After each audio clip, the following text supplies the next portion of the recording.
Nice to see the technology working. I'll give it some more minutes for people to come on board. They might pop in the middle of it anyway as well, which is good. Right, so today we're talking about COVID, being COVID secure. For those who don't know me already, I'm Lisa. I'm founder of the Wentworth Collective. We're an event management consultancy. We specialise in putting exceptional experiences for organisations. And the heartbeat really of our organisation is our collective, the exceptional people who we work with to help deliver amazing events for our clients.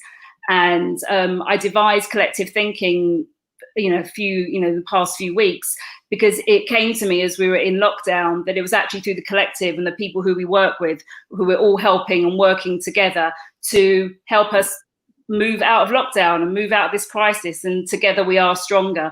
One of the people who I've been working for many, many years is Alan Law. Alan Law is a leading event management expert, and he's always there behind the scenes when I'm running events for my clients with our teams, helping us make sure that our events are safe and secure. And in this new climate, one of the first people who I spoke to was Alan to discuss COVID-19 and what this means in respect to health and safety. And we discussed putting this on board. This is going to be a very, very positive conversation. It's about us moving forward in a positive light, as I said to Alan in the past few weeks, still keeping the magic alive with events. That's so important, but making sure that we've ticked the boxes, made sure that we're safe and secure and moving forward. So we've allowed for about an hour. There'll be Q&A, putting your questions in the boxes. I can see that the streaming's working, which is fantastic. And feel free to put in your comments and your questions, and I'll pose them to Alan. But before we do, we're going to cover, events that, when they're going to go live, the current landscape, what Alan's been working on, and give you some hints and tips to help you and your organisations. So before we kick off, Alan, let's start how your career began in live events and focusing on event safety in particular. Thanks, Lisa, and hello to everyone on the call. Lovely that you could join us. My health and safety career, event safety career, commenced when I was working with Earls Court and Olympia. I'm sure some of you might remember Earls Court before they knocked it down. And at that time, venues weren't really taking safety terribly seriously, although health and safety legislation has been around since 1974 in the UK. But the venue did experience a number of very unpleasant accidents, two which were fatal. And the board of directors decided to take safety a bit more seriously. And I was asked to assume responsibility for health and safety management across the two venues. So that's where my introduction into health and safety came from. I progressed over a period of time representing the board in the subsequent prosecutions that followed the accidents. I then, after 7.5 years with the venues, decided to move on. I worked with a large safety consultancy called Simons. My time there, this is how long I've been doing it.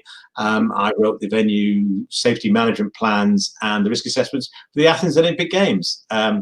Bless them, not that the Greeks ever read any of it, but I did write them. I then, 15 years or so ago, set up my own consultancy, work on all sorts of events, really, from the BAFTAs to the Isle of Wight Festival. I was the principal consultant on the opening and closing ceremony of the Olympic Games, also with the torch relay. Interesting area of experiences there with LOCOG. We always very, very concerned, LOCOG, with their reputational risk of anything going wrong, and I think that's something that we can apply to the current situation we're in. The serious implications of the damage of not managing COVID-19 properly, the damage you could do to our reputation as an organisation or company.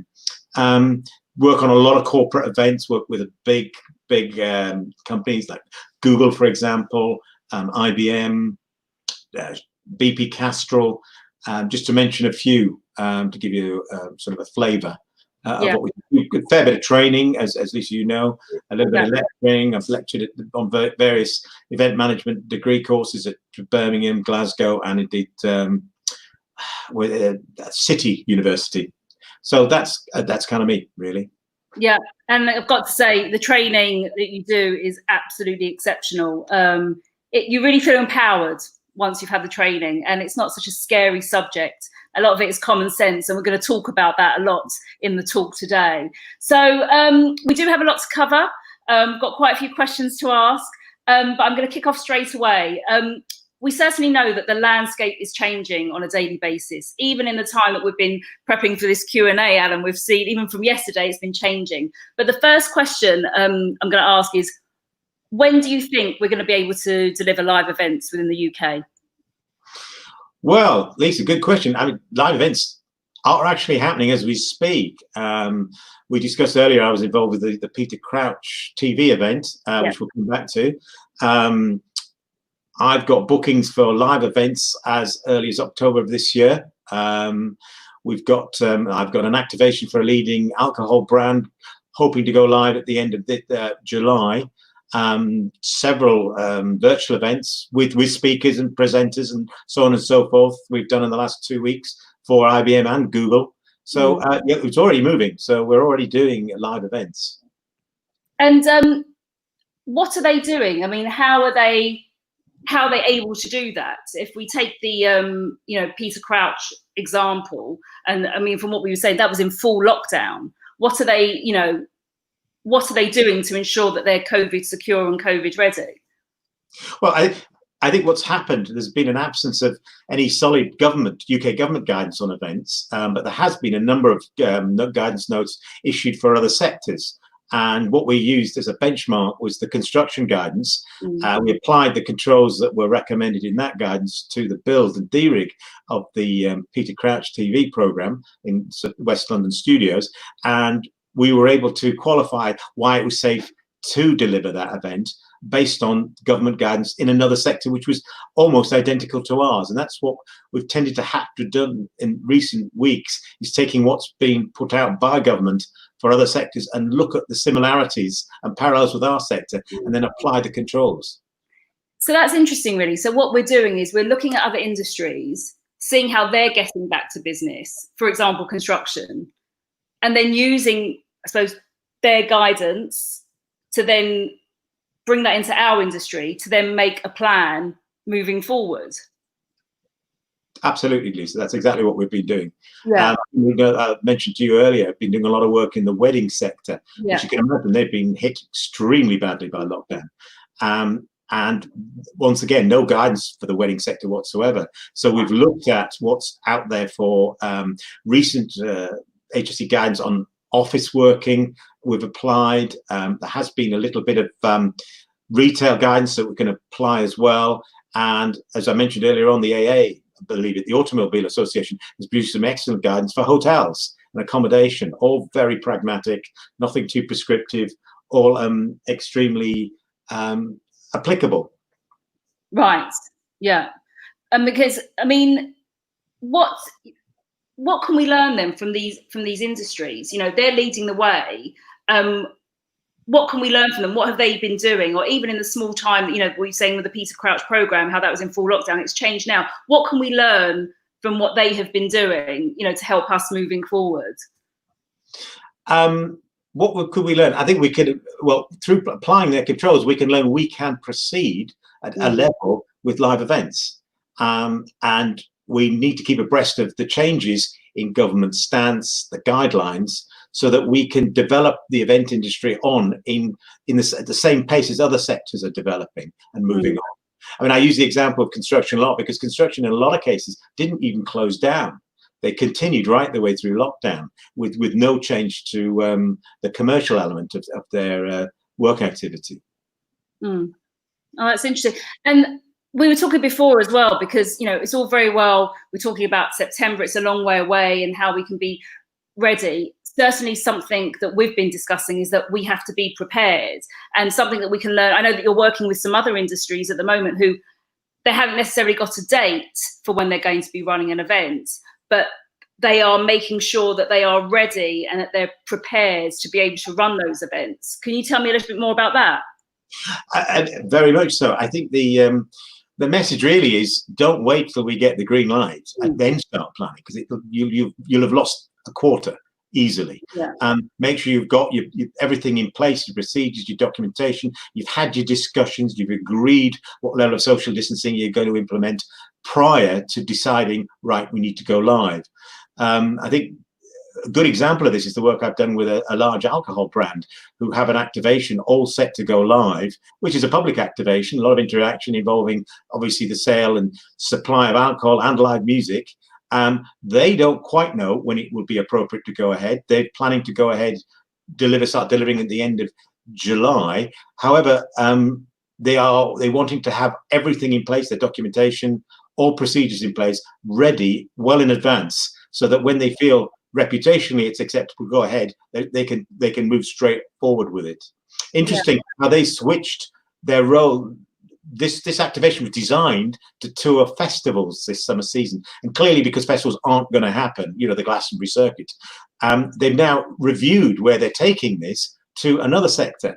So rather than have all this huge amount of money that's spent on these assets, which are basically mobile bars and DJ booths, they've redirected that activation to another area, which they realise will be alive. So there's a level of flexibility and agility that I think that they're applying, which I think the events industry is extremely good at. We're very good at that. Yeah, we are, and we're creative, and we're forward thinking, we're proactive. And so from what you're telling me and what I'm hearing, I suppose to recap for the audience as well, we need to be prepared. Best practice will be to start making plans now. And from what you're saying, should we wait for a green light to put these plans in place?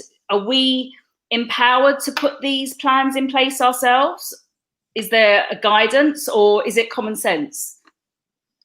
Oh, absolutely. We shouldn't wait. We should start now. Many agencies I'm working with are starting now, and clients are starting now, because to put some context on it, you look internationally, Disney World in Orlando is opening in the middle of next month. They've got their first live event. I believe it's July 14th. If you want to go on their website, you'll see when that is.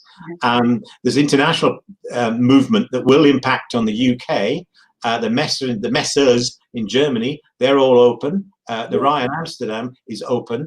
So we're going to start seeing the bigger venues in the UK opening, I would suggest, certainly by September. Talking to the CEO of Excel recently, he wouldn't be prescriptive about the date, but he was talking in and around early autumn for their first large event. So we're not that far away, particularly in the context of planning the event. Right. So we're not far away from, and obviously there will be huge availability in these venues for fairly obvious reasons. So we need to be ready to say, book the venue and deliver the event at fairly short notice. So there's two things that are springing to mind here. I think there's one, which is we need to be COVID secure. We need to be ready.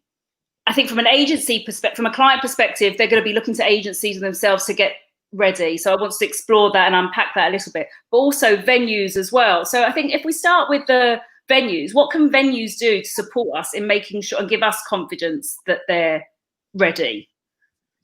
Well, I think I don't know if anybody's seen what the NEC produced in Birmingham, but I think venues will be proactive. They will offer a menu, if you will, of options for event organisers going into their venues, of things that procedures that can be adopted. This will include provisions for social distancing, food service, hygiene, all of these areas, which they will all be enhanced from what their offer had been in the past. Yeah. So I think, you know, the first point, I think if you're looking at an event from a venue perspective, see what they've got in place. And it's very apparent that venues are being fairly proactive on putting across what they are doing. And they, once again, are benchmarking other venues, whether it be UK or international venues. There's been a lot of guidance flying about from larger venues, international guidance, but you know, some of which I've shared with you, Lisa.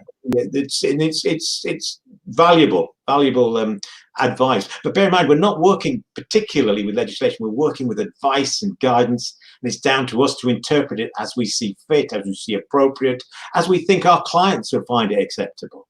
Yeah, and I'm receiving a lot of information at the moment from venues, but also in consultation with venues as well, who are coming to me saying, well, what do we need to do? And I think we've spoken about that customer journey from the moment they step foot into a venue, and that contact they're going to have along the way. You actually have to map it out, to think, are they going to be touching food? Are they touching a door? I think we spoke before about the AA, about luggage as well. The AA guidance was very interesting. It's worth a read because it's the first bit of guidance I've seen that's been specifically directed at hotels, but totally transferable to events. Yeah. And it's, as I say, practical, pragmatic, and no huge cost implications. Yeah. So then we've spoken about the venues. Talk me through about control. When we spoke about the word control measures, and we do that anyway with a standard health and safety program that we do anyway for events, is that we put a control measure. And something that I always remember you taught me, Alan, was you can't remove risk. You can only, minimize it and show where there's a risk and put a control measure in place to reduce that risk. What's an example of a control measure? What could we be advising our clients they need to be more mindful about? Any number of things. I think it's interesting. I mean, a lot of it does go back to social distancing. I think what we've got to be able to demonstrate to our clients, and indeed the delegates, the visitors, the guests, that we have put in reasonable provisions for social distancing. We've got to inspire a level of confidence that we have got regular cleaning regimes in place. These probably need to be more visible. Historically, we've always kept the cleaners back a house because it's not something a delegate wants to see. I think, and this is a conversation I've had with the wedding venues, we need a more visible cleaning regime to restore and maintain confidence. I've always been a believer, whatever event you're delivering, people vote with their feet. And if you can't inspire enough confidence, we can build a venue. And we can put all the technical infrastructure in place, but if we don't have a delegate, we don't have a visitor, we don't have an event.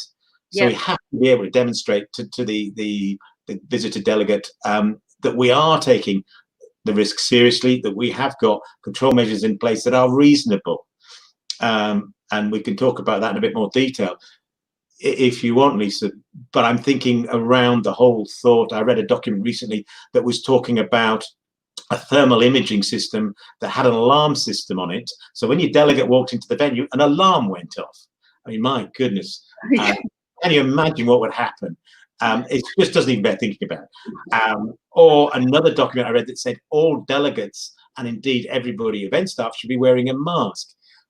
Really, I mean, the HSC really are questioning the value of masks, as you probably know, in the transmission risk. So it's that sort of thing that we need to really, or those areas we really need to drill down into and ensure what we're putting in place is proportionate to the risk. Yes, yes. And I mentioned at the beginning of the talk, we have to keep the magic alive. We need to make, and we discussed this before, about people feeling comfortable. And I think putting the measures in place will make people have confidence in the event, in that you've looked through everything, you've looked through the risks, and that you're making your delegates feel psychologically safe. And you've chosen a specific venue, you've put all the measures in place. And I know that we've spoken about, pre-event communication as well. We've spoken about track and trace. I mean, what are your thoughts about track and trace? I must be honest, I'm a little bit reluctant to embrace track and trace. I think there's some very large issues with it, which I'm sure many of the audience are wholly aware of. I think when we look at the most vulnerable group in society, they are probably the least likely to hold a smartphone, i.e. people over the age of 70. I know that's a generalization. It's obviously a voluntary system. I can see a whole sectors, particularly self-employed people, not wanting to engage with the process. I was asked by a wedding venue this morning what would happen if they delivered a wedding and they had the track and trace organization contact them and say they'd had somebody that contracted the virus. Would they then have to close down for 72 hours? There's many unanswered questions here. As we've discussed, Lisa, my personal opinion, we are going to get to consensual social distancing in the very near future. And what I mean by that is people will make their own decisions based on their own assessment of the risk, as indeed we do in every other area of our lives. We will decide whether we have a medical condition or we're shielding or whatever we might decide, which will allow us to make the decision whether we want to go to the event or not. I think what we have to do as event organizers and venues is to give them the confidence that we have considered all of these options and all these areas, and we have measurable and sizable control measures in place to afford them some level of, as I say, confidence. Yeah, absolutely. And we've spoken about like practical things. I know when we were talking about the Peter Crouch example, giving yourself enough time, because that was something that I remember you telling me about in terms of the thinking about your team behind the scenes as well in your planning. So if we, just to recap, you're going to put your plan in place, you're going to put the control measures in place, but in terms of planning, you're going to have to make sure you stagger arrivals for the, putting up your events, or even for the breakdown as well. So it's about staggering, giving yourself enough time, and we have that now, to really map out that event and show that you've covered everything, but also protecting your teams and the staff at the hotel as venue as well.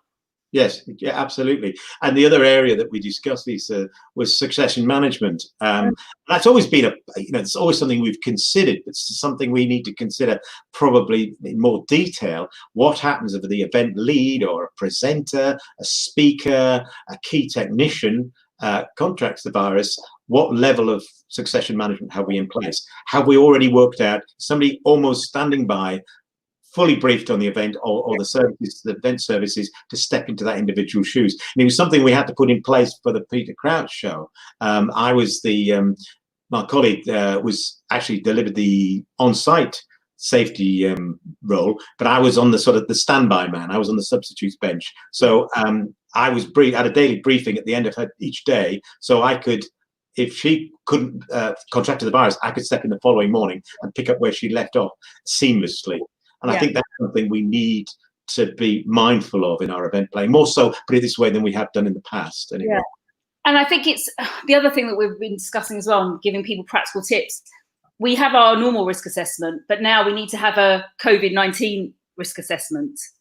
Well, the HSE now says it's a legal requirement. If you're sending people back to work, you have to have a COVID-19 risk assessment in place, and you've also had to show your employees, your staff, that document, so they're aware of what control measures you've got in place. Not too dissimilar from any risk assessment, to be frank, but they're making they're certainly making it a headliner, as opposed to all the other areas of safety that you would normally share with your staff. Yeah, and also there's we discussed before, there's a I think I've got it here if I share my screen. The guidance from the HSE. Would it be worthwhile me sharing that now? I think it's probably worthwhile, because this is just recent. The HSE released this about 2 weeks ago, and it's appearing in all the guides, just so everyone knows. What the HSE is doing is issuing a series of specific guidance on each sector. So far, we've had construction, we've had offices and contact centres, we've had retail, we've had transport, and I'm hoping in the near future we'll have something around restaurants and bars, which I know we can apply in our sector. Whether we ever get something on events, I think we're probably there's probably sectors that will take priority over our sector, but we can cherry pick what I often call the nuggets from the guidance that's provided to other sectors. But this has been sent out to every sector. So do you want to just talk me through this, Alan? We've got 5 steps of safer working together, just for, But in essence, this is a poster that the HSE say that all companies returning their staff back to work need to display in a prominent staff office area, and it's entitled 5 Steps to Safer Working Together. So first point, we have carried out a COVID-19 risk assessment and shared the results with the people who work here. The second point, we have cleaning, hand washing and hygiene procedures in line with guidance. Third point, we have taken all reasonable steps to help people work from home. We'll come back to that point, Lisa, because it's an area of discussion. Fourth point, we have taken all reasonable steps to maintain a 2-meter distance in the workplace. Once again, the 2-meter rule is a moving feast. It could well be a meter by the next week or so, 2 weeks. And finally, where practical, finally, where people cannot be 2 meters apart, we have done everything practical to manage the transmission of risk. And then it's signed at the bottom by the employer, and then you've also got a quote who to go to for further health and safety advice. So not too onerous, reasonably pragmatic, I think. But gives you an indication of the expectations of the HSE or local government of us as organisers. And it's pretty straightforward and self-explanatory. And I think just for people who are watching, if you're interested and you can contact me afterwards, I'll be able to send you very plain English guide to how you can prepare yourself. And I think this is where Alan's brilliant, because what he does is he distills all these numerous documents, and we work together to put them in plain English and essentially not scare us or our teams, and just make us feel empowered. You know, and we've been working together on a document about how we can prepare ourselves pre-event, during the event, and post-event, in very few lines. But I think people will really like it to see actually we can deliver live events and still have that magic that we love, and make our participants feel safe, which is really, really important. I'm just going to stop sharing my screen here now. There we go. Social distancing. We've been talking a little bit about that. What are your thoughts on social distancing, Alan? Well, these, can I say, Lisa, are very much my thoughts. As I said earlier, social distancing is too blunt an instrument, in my opinion, to apply to most events. On a call this morning with a wedding organisation I work with, Hostology, and they canvassed 1,400 brides and grooms and asked them what their thoughts were on social distancing. And without exception, they came back with, we would not be interested in booking a wedding with you if we had to apply social distancing protocols. So I think we need to proceed with caution. The word I use, reasonable, and that's taken from, it's used numerous times in health and safety legislation. We need to put in reasonable measures for social distancing. It needs to be proportionate. What we can't do, Lisa, is we cannot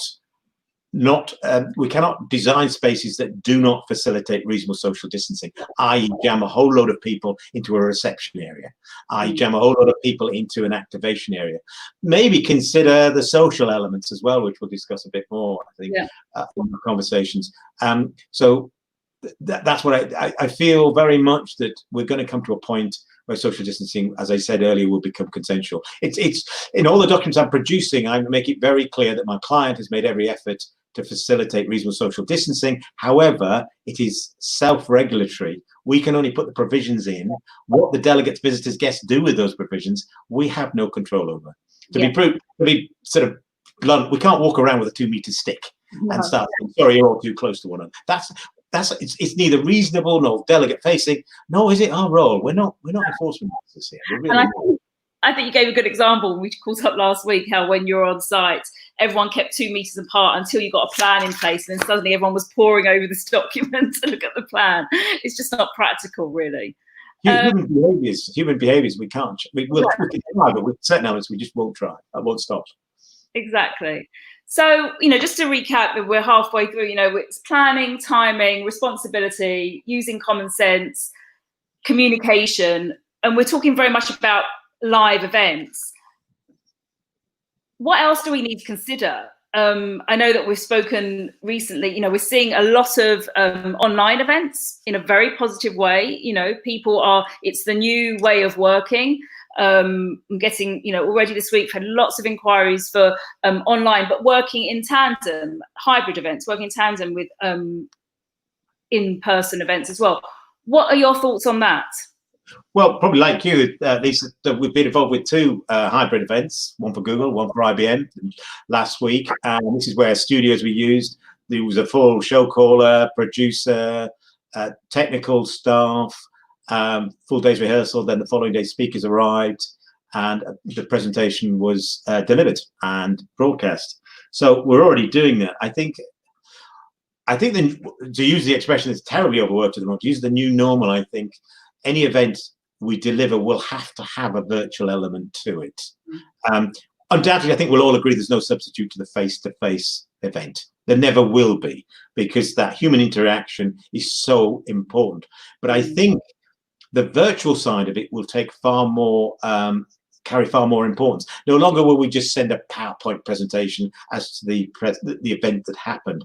I think there will be a parallel virtual event which will enable people who can't attend the meeting, the conference, whatever it might be, for very valid reasons, and often COVID-related reasons, to actually fully engage with the event. The technology clearly exists. It's not an issue. But what we've never done is put that level of importance on it.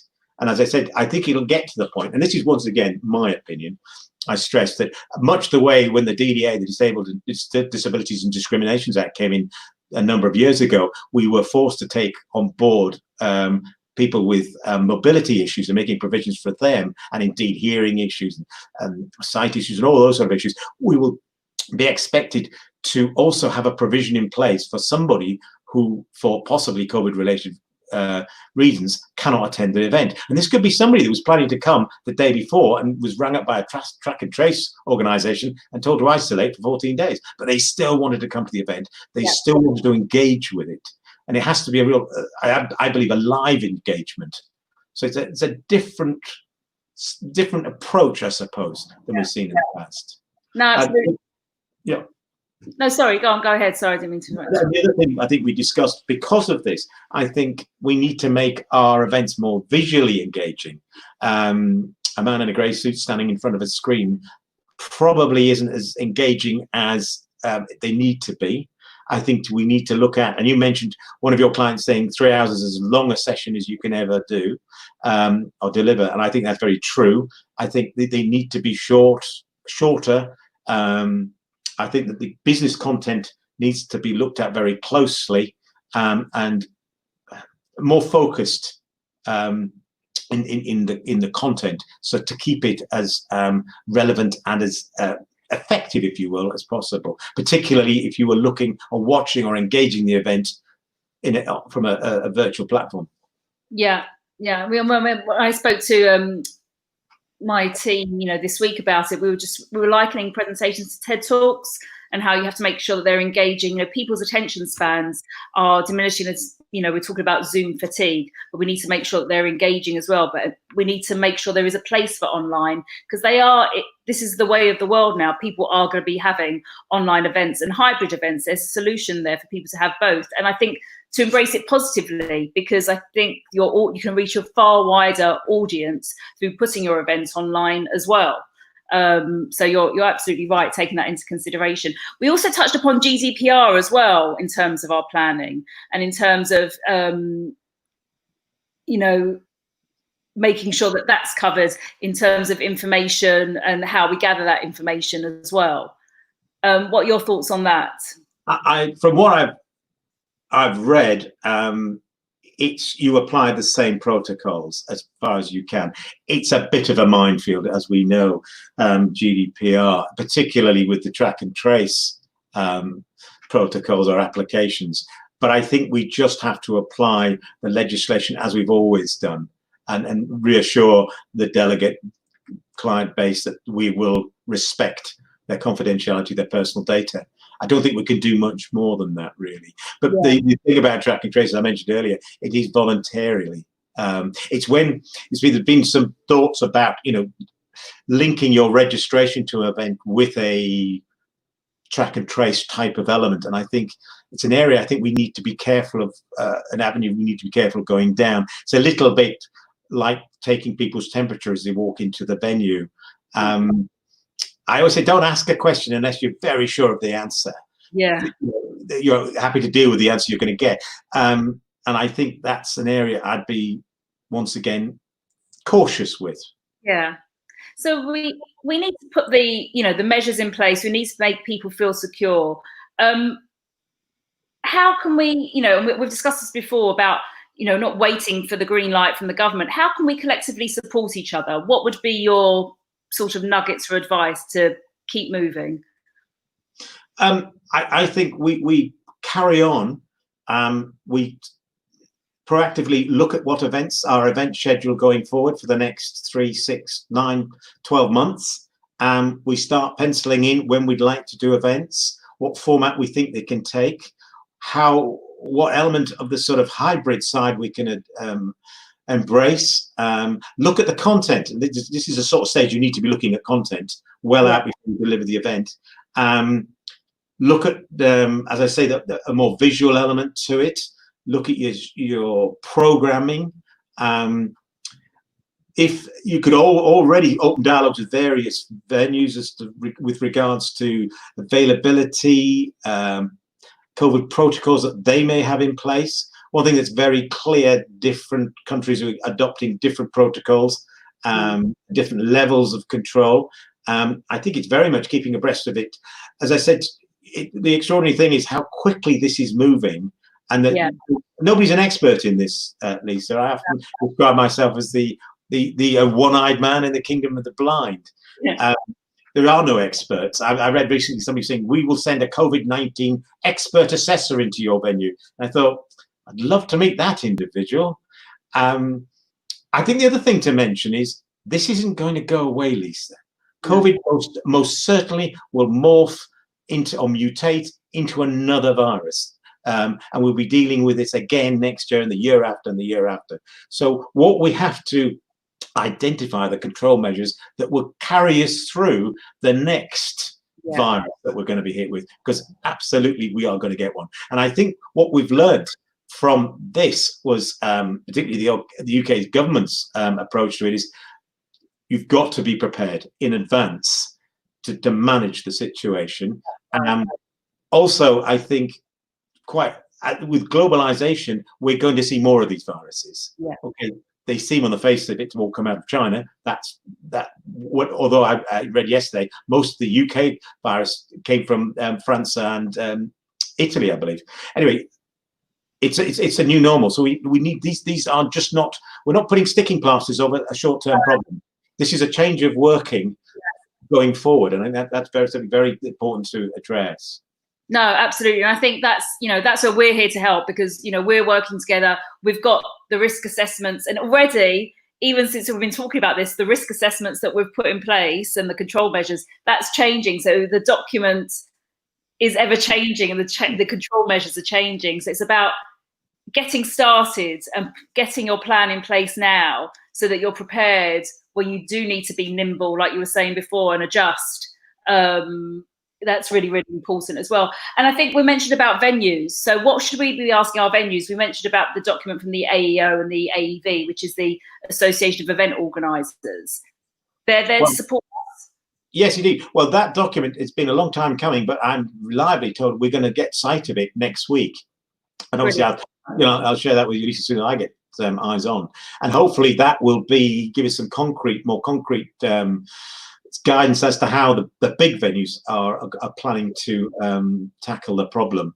But I think the very first thing we have to do is inspire confidence with our clients and our delegates in that we are taking the issue seriously, and we've got measures in place that will enable us or enable them to attend what the government now calls a COVID secure event.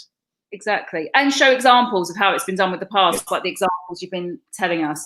We're probably gonna, we've got about, I know people have got busy, short for time. We've probably about 10 to 15 minutes left. If anyone's got any questions they want to ask Alan, do put them in the comments, and we can ask Alan about them straight away. Because as I say, he's exceptionally knowledgeable, and we will be able to share after this talk our document, which shows how people can be prepared in advance, of their event taking place. Just a quick fire one. What would be your, you mentioned before, what would be your top three then? Taking away people coming away from here, what would be the top three things they should do after this, Q&A? What should they do? First off, look at every event they plan to deliver and examine what control measures they could put in place for social distancing, hygiene, as in cleaning regimes. They're the two key areas. What measures they could put in place reasonably that would be acceptable to the visitors to their event. Look at also the hybrid opportunities. That would be very, very, in my opinion, a primary consideration. And put it in a way, in a package that was acceptable to who they were delivering the message to. And what I mean by that, don't send them a 60-page document, please, because people don't read them, as we all know. Make your recommendations, your suggestions, your control measures short, brief, and impactful. Also, make them consultative. In the wedding venues, one thing that all the venues keep asking: how many people can we have at our event? How many people? When are the government going to tell us how many? That's not going to happen. So it's more about saying to your end delegate client, how many people do you want to get into the venue, and Yeah. what format do you want it to take, and then we'll look at what the venue's got in place and how we can deliver this safely. Because as you know, Lisa, I've always been of the view 99% of the things we want to do, we can do safely, as long as we consider them properly and we have the documentation in place to back it up. Exactly.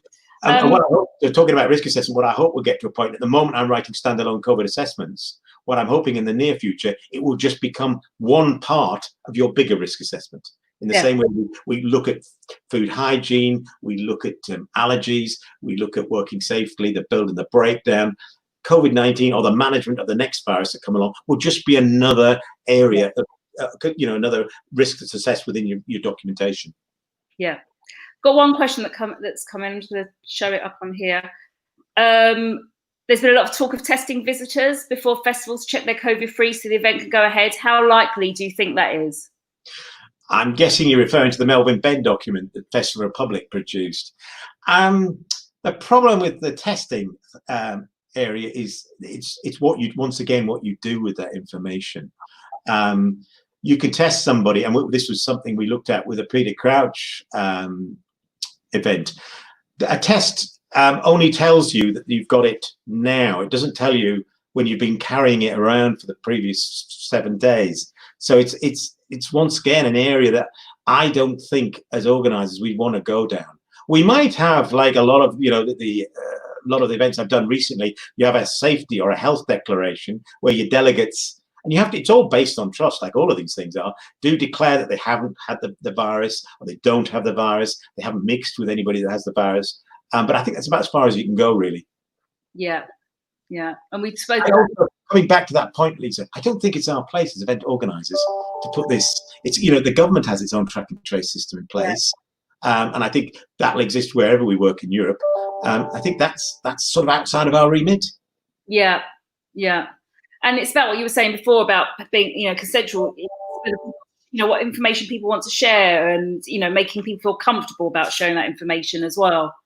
Yeah, absolutely. And once again, you're into that whole GDPR scenario, which, the government has a certain level of exemption, we don't. And it's very, very tricky. So, if you've got a track and trace, the question, so your second day of your event, and it transpires that somebody has contracted the virus, where do you go from there?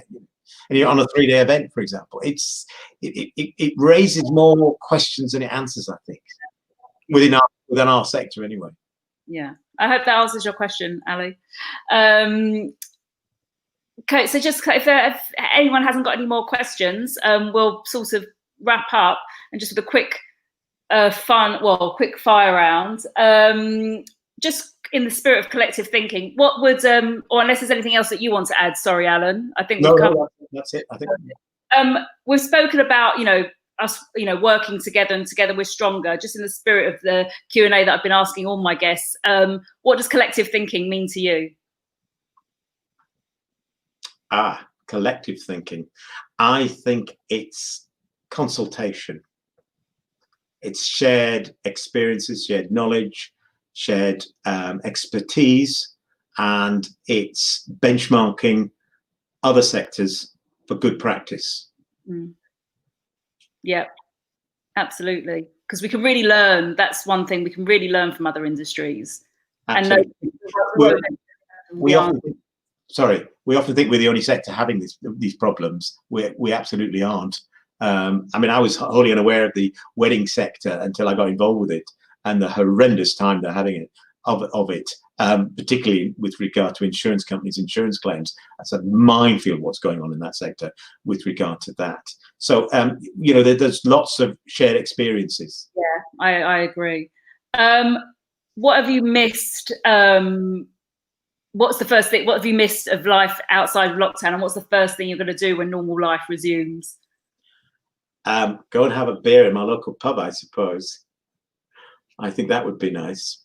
Yeah, very, very nice. And is there a particular favourite do you listen to podcasts? Is there a favourite podcast that you're listening to at the moment? I do tend to listen to the Radio 4 podcasts. Right. And there's been some very interesting ones, especially surrounding COVID-19.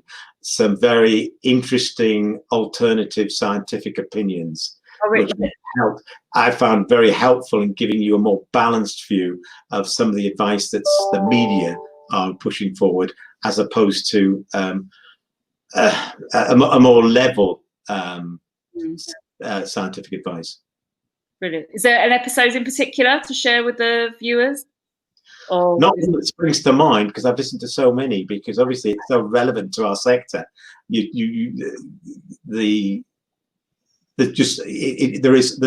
is so much information out there, but I do find, as I say, the Radio 4 podcasts are very good. Yeah, fantastic. Well, thank you so much, Alan. I really, really appreciate your time, and I always enjoy working with you. In terms of people finding out more information or how we can help them, I think we discussed the best thing is to talk to you, Lisa. To me, and you know, I'm working with Alan, and we're putting together a guide, and we'll be able to help you, and also we'll, you know, keep you updated. I'm sure we might have to have another one of these in a few months' time, because the situation is just changing all the time. It's been changing in the past week, even the past 4 weeks since we've been discussing this. So if you've got any more comments, do post them after here. This is going to be for those people that are watching it on replay. Thank you very much, and do send in your comments as well. And there will be some post Q&A information I can send. You can just send me your email details and I can send that to you. So thank you very much, Alan. I really, really appreciate it, and I shall speak to you soon. Indeed. I just want to share with you something a client said to me recently. It'll be all right in the end, and if it's not all right, it's not the end, which sounds sort of potted wisdom, but I think it's very true of our circumstance. Yes, yes, thank you, Aishan, and I think that's a good point to end on. Thank you, Alan. Bye-bye. Bye.